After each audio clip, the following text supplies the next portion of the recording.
EPS pensioners के लिए बड़ी खबर, मोदी सरकार का बड़ा ऐलान।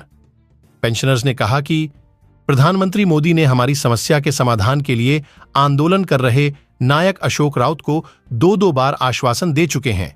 ईपीएस 95 न्यूनतम पेंशन को लेकर तरह तरह की बात की जा रही है। लोकसभा चुनाव से पहले पेंशनर्स को लाभ मिलेगा या नहीं, देखिए ताजा रिपोर्ट। नमस्कार, जय हिंद, वंदे मातरम। ईपीएस 95 65 लाख पेंशन धारकों की पेंशन को लेकर बड़ी खुशखबरी। आज की तमाम पेंशन को लेकर 5 मुख्य बड़ी खबरें सामने आ चुकी है। 5 मुख्य बड़ी खबरों को जानेंगे सिर्फ अगले 5 मिनट के अंदर। साथ ही सुप्रीम कोर्ट से 4 बड़ी नई घोषणाएं आपकी ईपीएस पेंशन को लेकर देखने को मिली है, जिसका सीधा ही असर आपकी ईपीएस पेंशन पर पड़ेगा। अगर आप एक ईपीएस 95 पेंशन धारक है तो यह जानकारी आपके लिए बेहद ही काम की होने वाली है।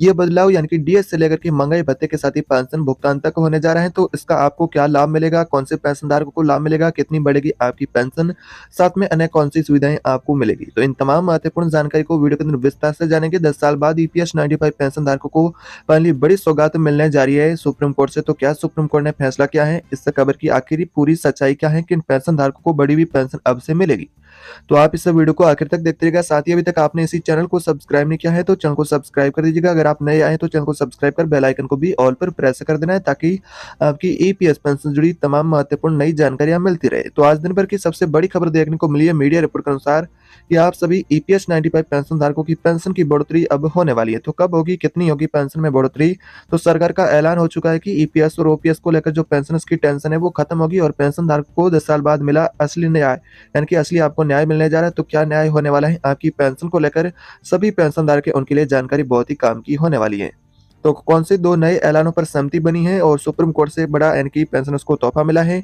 तो आपकी पेंशन को लेकर जो मांग थी ईपीएस 95 पेंशनर्स की 7,500 रुपए की पेंशन सरकार लागू करे, तो इस मांग को लेकर उन्हें बड़ा आश्वासन मिला है सरकार से 90 दिनों का, जिसके अंदर पेंशनर से उनकी पेंशन बढ़ाई जाएगी।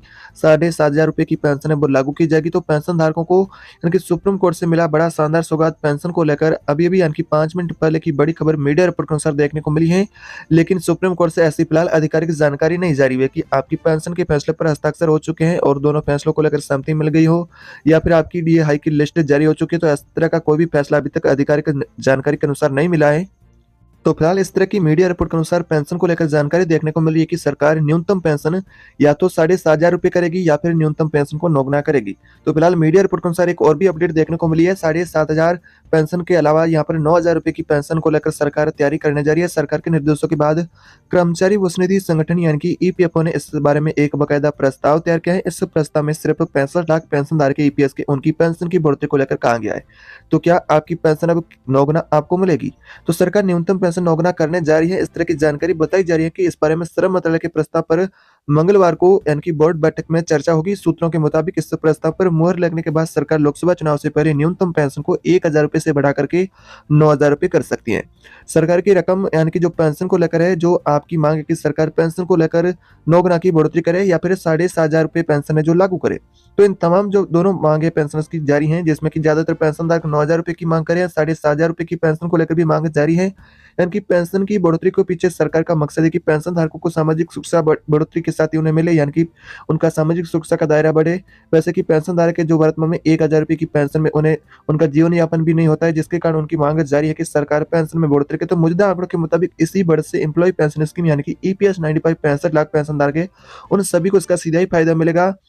तो यहाँ पर साथ में ये भी जानकारी बताई जा रही है कि आपकी पेंशन की बढ़ोतरी होगी यहाँ पर 3 चरण होंगे, जिसमें कि 18 लाख पेंशनर्स को 5,000 रुपए की पेंशन मिल सकती है। साथ ही 22 लाख पेंशनर्स को 7,500 रुपए की महीना पेंशन प्रतिमाह मिल सकती है और 25 लाख पेंशनर्स को 9,000 रुपए की पेंशन मिल सकती है। यह जानकारी मीडिया रिपोर्ट के अनुसार बताई जा रही है। लेकिन आप सभी की पेंशन है जो एक राशि लिमिट तय होगी, कोई यहाँ पर 3 चरणों को लेकर जानकारी बताई जा रही है। ऐसे वैसे आपको बदलेगी नहीं होने वाला है। पेंशन को लेकर फैसला फिलहाल बताया जा रहा है कि इस तरह बढ़ेगी पेंशन, लेकिन पेंशन आपकी लगभग यानी कि 7,500 रुपए की जो पेंशन की मांग है, जिन्हें सरकार मंजूरी दे सकती है, फिलहाल 90 दिनों का आश्वासन दिया गया है, जिससे समय के बीच में सरकार विचार करेगी, जिसके बाद पेंशनधारक की उनकी पेंशन की बढ़ोतरी की जा सकती है। लेकिन कंफर्म अभी तक नहीं हो पाया कि आपकी पेंशन बढ़ेगी या फिर नहीं। फिलहाल इस स्कीम के जरिए सिर्फ 65 लाख पेंशनर्स को ही फायदा मिलेगा। मोदी सरकार ने साल 2014 में आपकी न्यूनतम पेंशन में संशोधन किया था, जहां पर आपकी 1,000 रुपए की पेंशन लागू हुई थी और यहाँ पर 15,000 रुपए का सेल लिमिट 2014 के अंदर लागू हुआ था। अधिकतम पेंशन आपकी 7,500 रुपए थी। अब मिनिमम पेंशन 7,500 रुपए करने को लेकर मांग जारी है। तो अब मोदी सरकार 9 गुना पेंशन करने को लेकर तैयारी कर रही है, इस तरह की जानकारी मीडिया रिपोर्ट के अनुसार मिली है। अगली बड़ी अपडेट आ रही है आप सभी की पेंशन को लेकर यहाँ पर ओपीएस को लेकर। क्या सरकार ओपीएस फिर से बहाल करेगी? कर्मचारियों की मांग दिन प्रतिदिन बढ़ती जा रही है। तो कर्मचारियों को मिली बड़ी राहत, तो मिलेगा अब आपको पुरानी पेंशन योजना का लाभ। हाईकोर्ट ने दिया एक बार फिर से राज्य सरकार को आदेश। तो ये कौन सी राज्य सरकार के अनुसार यानी कि फैसला ओपीएस को लेकर बताया जा रहा है, तो कौन से आप राज्य के रहने वाले हैं तो इसका आपको फायदा मिलेगा। तो आपको बता दें कि ये यानी कि पंजाब हरियाणा हाईकोर्ट के द्वारा फैसला होने वाला है आपकी पेंशन को लेकर। और ओपीएस के लिए यानी कि जो कर्मचारियों के लिए काफ़ी महीनों के अनुसार उनकी मांग जारी की, उनके डीए भी उन्हें मिले।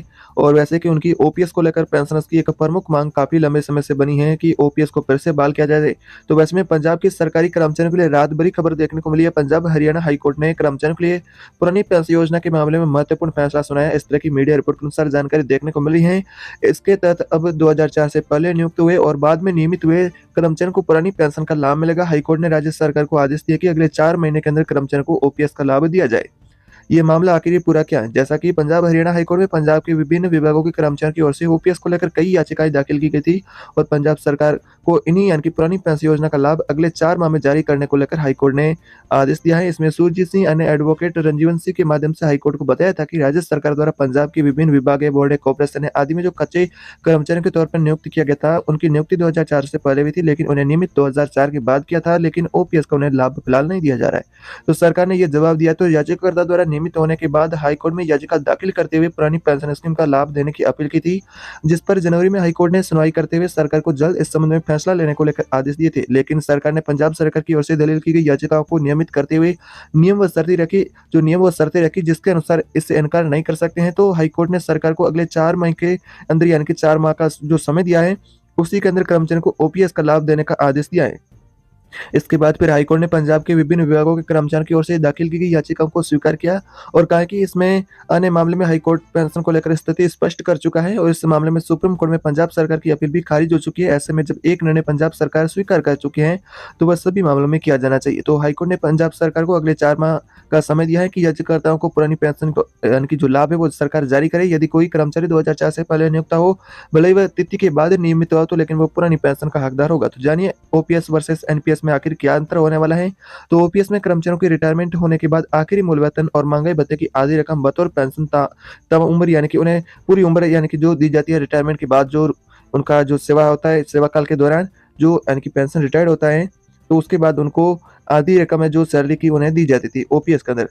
सरकार सीधे राजकोष से देती है, जहाँ पर कर्मचारी को कोई भी योगदान की जरूरत नहीं होती थी। लेकिन एनपीएस में आपको कंट्रीब्यूशन करना पड़ता है, जिसमें कि आपका जो कंट्रीब्यूशन होता है और सरकार इसमें योगदान देती है, उसके बाद जो पैसा बनता है उसको शेयर बाजार के अंदर निवेश किया जाता है। उस निवेश के अनुसार जो रिटर्न प्राप्त होता है उसके अनुसार आपको वर्तमान में जो पेंशन मिलती है। तो कर्मचारी मांग कर रहे हैं कि उनकी एक एनपीएस पेंशन मिले या फिर उन्हें ओपीएस मिले, लेकिन उनकी एक कन्फर्म निश्चित पेंशन की राशि जो कि मिलनी चाहिए। तो ओपीएस में हर साल आपका 2 बार महंगाई भत्ता भी बढ़ करके आपको मिलता था, लेकिन एनपीएस के अंदर कर्मचारियों के लिए ऐसा कोई प्रावधान नहीं है। अगर बात करें ओपीएस के अंदर कोई कर्मचारी की अचानक कोई मृत्यु हो जाती है, तो उस समय उनको उनके परिवार को ओपीएस का पूरा पैसा देने का प्रावधान था, लेकिन एनपीएस में 50% तक आप पेंशन का लेकर यानी कि प्रावधान है। तो यहाँ पर आपको 20 लाख रुपए तक की ग्रेजुएटी ओपीएस के अंदर मिलती थी, लेकिन ओपीएस में कर्मचारियों के लिए 6 महीने के बाद मिलने वाला महंगाई भत्ता डीए भी लागू होता था और पेंशन कमीशन के लागू होने पर पेंशन रिवाइज होने का भी फायदा रिटायर्ड कर्मचारी को मिलता था। लेकिन एनपीएस में रिटायरमेंट के समय कोई ग्रेजुएटी का स्थायी प्रावधान नहीं है। न्यू पेंशन स्कीम एनपीएस में 6 महीने के उपरांत मिलने वाला महंगाई भत्ता डीए लागू नहीं होता है। नई पेंशन स्कीम के तहत सेवानिवृत्ति पर पेंशन पाने के लिए एनपीएस फंड का आपको 40% निवेश करना होता है और सेवानिवृत्ति के बाद निश्चित पेंशन की गारंटी भी नहीं होती है। एनपीएस शेयर बाजार पर आधारित है, इसमें महंगाई भत्ते का कोई भी प्रावधान शामिल नहीं है। तो इस तरह यानी कि एनपीएस और ओपीएस के अंदर खास अंतर होने वाला है, जिसके के कारण कर्मचारी अब चाहते हैं कि सरकार 2004 से बंद हुई ओपीएस को फिर से बहाल करे। तो ये तमाम आपकी जो मांग है अब लंबित है, जिसको लेकर जो यानी कि अगर देखा जाए केंद्र सरकार के अनुसार फैसला, तो फिलहाल ऐसा कोई केंद्र सरकार ने अपना फैसला साफ तौर पर पहले ही सुना दिया कि केंद्र सरकार के पास ओपीएस को लेकर कोई प्रस्ताव नहीं है।